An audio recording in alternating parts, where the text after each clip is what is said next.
So now this week's Art Talk was brought to our attention by a longtime associate, Jay Rixey. And he had read an article about a fabulous find in the basement of one of the buildings at Yale University. Now I'm going to be searching my attic because we don't have any basements in California for any lost Velázquez paintings. So let's head right over to Sarah with Art Talk on Diego Velázquez. Hi, everyone. Good morning. So we are focusing on one of the old masters, Diego Velázquez. So Diego Velázquez was a painter during the Spanish Golden Age. He began painting at a young age. And when his father realized that all of his notebooks were turning into sketchbooks, Diego was encouraged to study painting under many of the well-known Spanish painters of the time. At this time, painters were often employed to paint religious scenes or portraits of royals or nobles, but Velázquez was drawn to paint all types of people and situations. He was sometimes criticized for his work that showed common people engaged in domestic tasks. But this unique subject matter is what earned him the position of painter of the court of King Philip IV. So during his early period, Velázquez was known for his compositions of amusing genre scenes. In this painting, Velázquez has used the artistic method of strong contrasts between light and dark, known as chiaroscuro. So Old Woman Frying Eggs is considered the finest genre painting by Velázquez and is his most famous artwork in this specific genre. So the piece depicts just that, an older lady sitting in her kitchen cooking a couple of eggs. She's sitting in profile with a shallow pot in front of her cooking 2 eggs with a spoon in her right hand and another egg in her left hand while a young man looks on. Various other kitchen accoutrements adorn the space, giving viewers a small glimpse into what life was like during that time. And Velázquez's beautiful rendering of light and dark further enhances the painting. He was influenced by Caravaggio, and this work can be seen at the National Galleries of Scotland. And we will also be looking at Caravaggio in a future art talk. So known popularly as the drinkers or los borrachos, this painting depicts Bacchus surrounded by several drunks. Bacchus is the Roman god of grape harvest, winemaking, and wine, and his Greek equivalent would be Dionysus. So the painting can be divided into 2 halves, with the left half centered around the luminous Bacchus figure, shown in a relaxed but dominant pose, while the right shows the group of drunkards kind of in a darker light. And Velázquez became the court painter for King Philip IV in the 1620s and painted sometime after his appointment as court painter. The Triumph of Bacchus, or the Feast of Bacchus, depicts a mythological scene, the first one that Velázquez has painted. And so viewers' eyes are drawn to Bacchus, who sits almost in the center of the painting. However, it's his coloring that makes him stand out. So while the groups of men, a couple of which are looking straight out at the viewer, to his left and right, they're painted more in muted tones, but Bacchus is illuminating, which kind of draws our attention. And this painting is located at the Museo del Prado in Madrid. So this painting depicts the exchange of keys that occurred 3 days after the Dutch surrendered their fortified city, Breda. The event occurred after the 1624 siege of Breda by the Spanish army during their 80 Years' War against the Netherlands. And the painting was commissioned by King Philip IV as part of a 12 life-size battle scenes for the Hall of Kingdoms in Buen Retiro Palace in Madrid. And in this painting, Velázquez cleverly chose to illustrate a humane encounter amid the cruelty of this war. And the painting is considered one of his best works and is renowned worldwide, but especially in Spain, where it's among the most celebrated of his works. So this is the only surviving nude of Velázquez. La Venus del Espejo depicts Venus, the Roman goddess of love and beauty, with her son Cupid holding a mirror for her. In 1813, the painting was bought by an English scholar, John Moret, and he hung it in his house at Rockaby Park in Yorkshire, England, thus providing the popular title of this painting, Rockaby Venus. It's now housed in the National Gallery in London.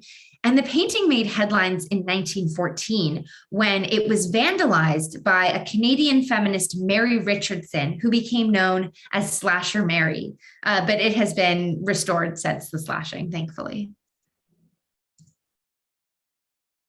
So during a trip to Italy, Velázquez offered to paint a portrait of the Pope, who asked him to first prove his painting skills.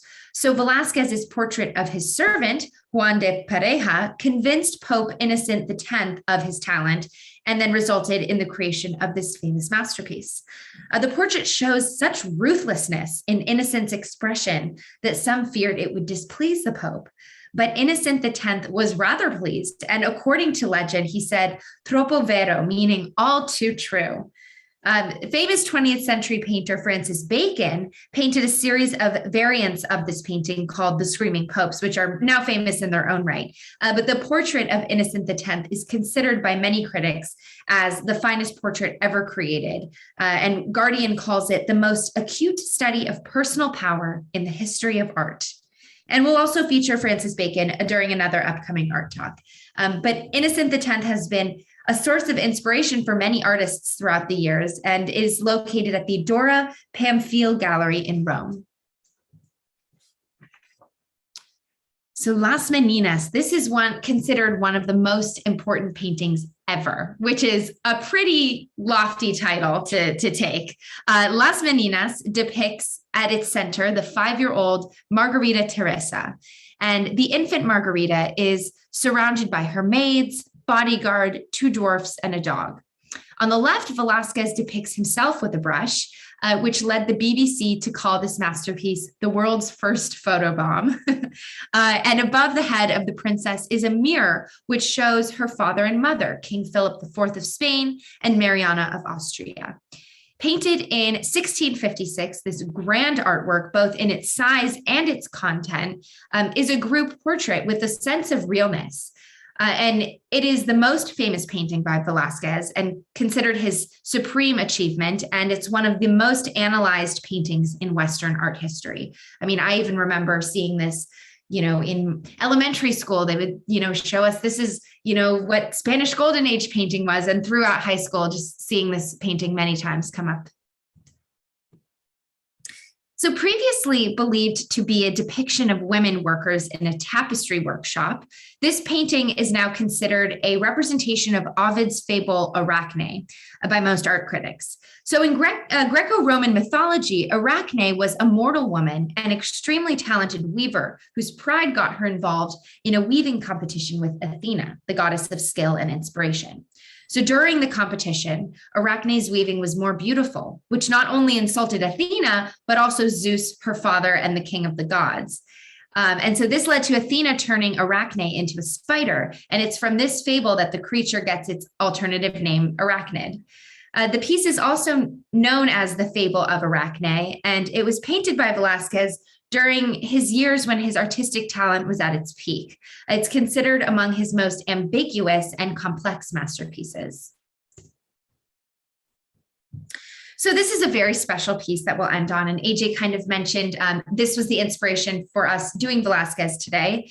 It was only recently discovered in 2004 in the storage basement of the Yale University Art Gallery. So John Marciari, who was only a junior curator at the time, came upon this nameless piece and took interest in it, eventually putting the pieces together with the style, the technique, and the dating of this painting, and they all lined up exactly with Velázquez. And it took him years of research and testing before Marciari finally released his discovery. But, it didn't come without some backlash. So while many art historians, including many Spanish art historians, agree that this is a Velázquez piece, some think that it was painted in the 1600s in the style of Velázquez, as was common at the time. But take the figure of the Virgin herself, staring straight out of the painting. In breaking the picture plane, it almost seems as though you're meant to react or be part of the scene, Marciari says. The child is signaling to the viewer that they share a kind of secret, that she's only pretending to learn how to read because as the immaculately conceived Virgin Mary, she was born with full knowledge and foresight of the events of her and her son's life. So she already knows how to read. But it's a perfect example of the subtlety and the insight that Velázquez brought to his art. He is really one of the most influential figures in Spanish painting and had an effect on the course of Western art as a whole. Thank you.